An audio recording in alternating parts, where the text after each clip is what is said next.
sun ban lokaci da sun karu. Duk riwayoyin Khaibar sun biyo bayan wata tafiya, wace tafiya ce, kuma waye tafiyar, su waye yan rake a tafiyar, gunwa aka je, me aka tsaro. wallahi jama'a za ku yi hawaye in aka buɗe muku wannan tafiya. Duk riwayoyin nan na Khaibar daga wannan tafiyar aka tsaro a zo a yaɗa su, kuma da Yahudawa aka tsara, da hannun Yahudawa a yin waɗannan ƙarairayen. Wani karatu ne wanda na zuba shi, inda sun ban lokaci da sun ƙaru, kuma ko ba don su ƙaru ba don in kara kaina da aka ce an kira ni, ya waje ba a saurare ni.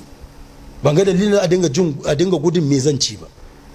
In abin da nake faɗan nan ba amsa ma'ana gaskiya ne, don me ba za a karɓi shi ba. In abin nan da nake faɗa da amsa, to a bari a bar ni man na faɗa don ai magani na a faɗa amsar. Wannan shine hiwar, shine mukabala. Gaskiyar mukabala nan shine ba da yancin magana. Wa Allah ya ce ku bar su duk su faɗa abin da za su faɗa. Qul hatu burhanakum in kuntum sadiqin. Yadullahi magalula ya sauki ce Jibrilu je ka faɗi. Sa'a Qur'ani a rubuta, a sallama, a karanta, in ma da lada. Zagin Allah kuma ne. Amma dan ya ba da yancin magana. Inna Allah faqirun wa nahnu aghniya.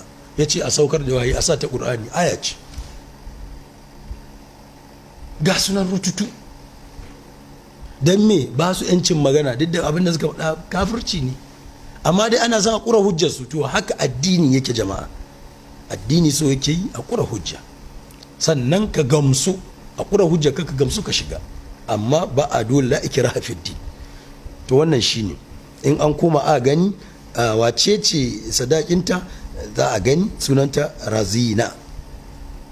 Malaman hadisi da yawa su ruwato, duk da sun wani rungushen ɓoye ruwatu guda uku mata a ƙarshe, sai su shiru, ba za su soke su ba, ba za su tarjama su ba.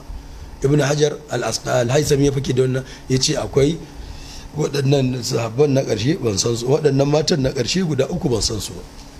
Ce dama ina za ka san su, hadisi yana wanke manzon Allah, su kullum haka suke.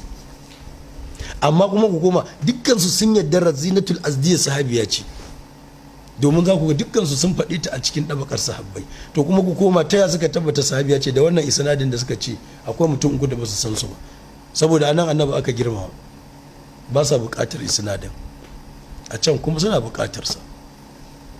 To da haka na Safiya radiyallahu ta'ala anha da sadaki annabi sallallahu alaihi wasallam ya aure ta.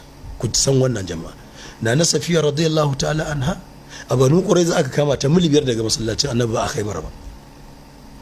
Da haka duk wancan labarai kirkirar su aka yi, dan me wannan su ya an gaya masa kyanta, ya ganta. Akwai ruwa take cewa ya sa kafa ta taka in za ta haura kumi, in za ta sauka ta taka, ana kallonsa. Ga sunan ruwayoyi rututu. Kuma wannan ta dokin na karanta muku kwanakin ba, yana nan cikin musnadu shashi da isnadi rijalis sai yace kuma Abu Dalha ne goyi a bayan taguwar annabi din, da rijalu isnad sahih. Abu Dalha ne a bayan taguwar, wanda kuma riwayar Buhari gashi Abu Dalha nan shi ya goya shi kuma a nasa abin hawan. A cikin musnadu shashi shi ma Abu Dalha da za a tafi Khaibaran goya shi annabi. Kuma wata riwaya tana nan cewa wai mata Abu Zar Ligifari annabi ya goya da za shi Khaibara, tun daga Madina Khaibara yana dauke da mata Abu Zar Ligifari a bayansa. La ilaha illallah, la ilaha illallah. Ka musa wannan a taso ma a faɗa annabi wannan